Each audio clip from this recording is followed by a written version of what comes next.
मी भास्कर लक्ष्मण चोपडे, राहणार घाटबोरी, तालुका मेहकर, जिल्हा बुलढाणा। मी माझ्या गावातील नागेशवाडी, टेंभुरखेड आणि घाटबोरी या तीनही गावातील काँग्रेस कार्यकर्त्यांना, निष्ठावंत काँग्रेस कार्यकर्त्यांना विनंती करतो की आपल्या काँग्रेसचा पाठिंबा हा उद्धव ठाकरे गटाच्या नरेंद्रजी खेडेकर यांना आहे।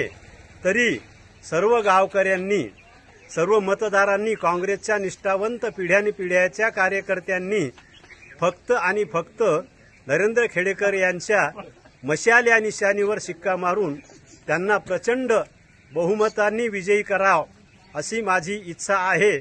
आणि काँग्रेसच्या कार्यकर्त्यांनी आपलं मत वाया घालू नये, नरेंद्र खेडेकर यांनाच द्यावं ही माझी विनंती हात जोडून भास्कर लक्ष्मण चोपडे, मी घाटबोरीचा रहिवासी आणि निष्ठावंत पिढ्याचा कार्यकर्ता काँग्रेसचा।